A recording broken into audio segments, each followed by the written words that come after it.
Hey guys, Matt Jones. It's a cold night in Seoul. It's the 6th of March. Outside of this palace gate here, it's called Changdeokgung, and it's an interesting place. Inside here is gardens called the Biwon, the secret garden, right at the back up here, and it was probably like a hunting ground for the emperor going back in the day.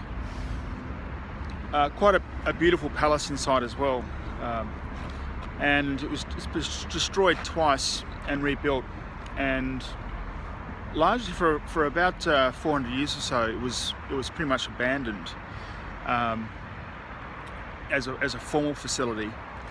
And then particularly after the end of colonial rule, I've seen some photographs of this in 1946. It's very interesting. Inside, the photographs showed weeds and trees growing up. So fascinating to see how it's again been reclaimed and restored to its original beauty. But I'm in Korea. It's 6th of March, as I said. That's what I'm calling day 65 of this 100 Days to Harvest process to explore the story of friendship between Australia and Korea. And today I just wanted to bring you in on what this is about, the story of friendship. I'm not the custodian of friendship, but for Australia and Korea, obviously. I mean, everyone has their own story. What I'm trying to do is basically get a fix of what that is, what it means for us generally, and it will be a snapshot in time. And the end of the 100 days will be on the 10th of April. So that's not the end of the project. That's sort of the beginning of the conversation almost. That's when the conversation, as I see it, goes from me to the us more generally. And by that I mean there's been a lot coming out of what I've been exploring over the last 65 days and still to come in the next 35 days. So firstly, thanks to everyone who's been participating and watching. Your comments have been really encouraging, and certainly your love on Facebook has been really stimulating for me. So I've really appreciated that. And secondly, there's been a lot of interesting things that I've found, and also recorded some calls to action for different people. And so over the coming days and weeks, or probably actually more accurately weeks and month or so, I'll be starting to communicate those to people concerned, schools, sister cities, and just anyone with a story about friendship, and just seeing how we can start collating these stories. The project itself started quite a few years ago. In fact, it was going for about, I tried to get funding for the first 3 years of doing the project, and drew blanks, and on the third year I was funded. I received less funding than I had asked for, which sort of put some pressures on the project itself, hence the fact that it's still going now. But that's not an excuse, that's just where things are. Very grateful that the Australia-Korea Foundation funded the project, and we'll be seeing where it goes in terms of how it engages with other people from here going forward. But just to bring you into the story, there's really 4 groups I'm going to focus on to catch the stories from: schools, sister cities, people who have studied, particularly at university, and lastly, anyone with a story about their friendship between Australia and Korea. So that's a very, very broad cross section.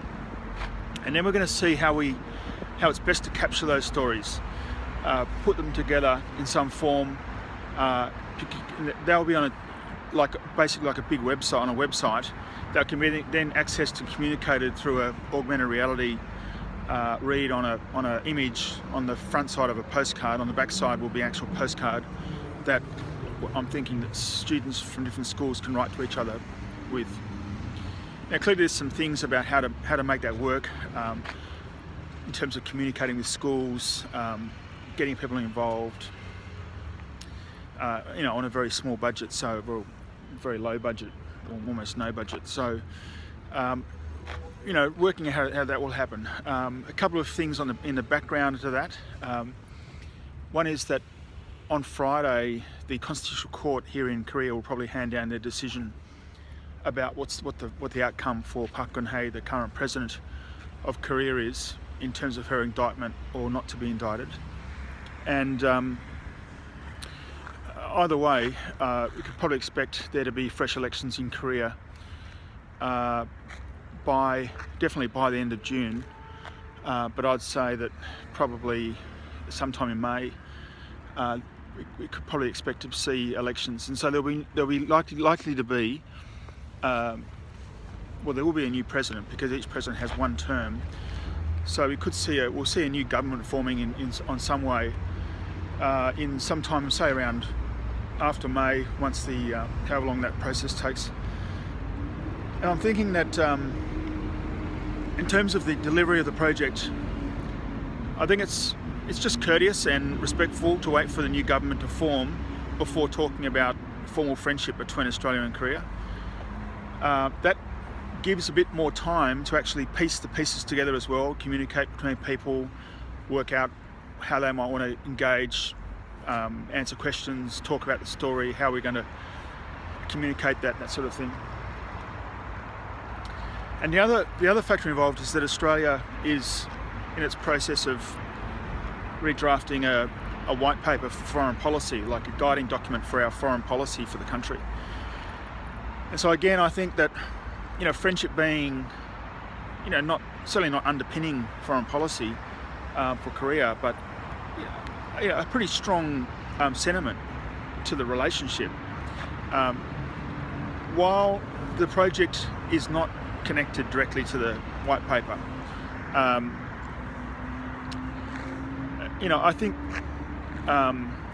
marking those documents in time is appropriate. And so if I can align the delivery of the Project Friendship Tree with both some event after the election of the Korean government and after the delivery of the white paper, that's probably what I got in mind. The friendship tree itself will be a thing, as in this postcard, and it will be some physically manifesting in some way, but it's more an idea than an actual thing itself too.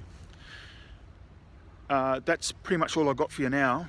I just wanted to say thanks to everyone for being involved so far. We've still got a little bit of a way to go, and heading back to Australia shortly to catch up with some great stories back there. If you've got stories you'd like to tell or share, any questions, would like to get involved in any way, I'd love to hear from you. Leave a comment, get in contact with me. Best way is either a comment or on Twitter at Social Alchemy. Thanks again for being part of the journey. It means a lot to me, and I hope it's been interesting for you too. So signing off from Changdeokgung. Take care.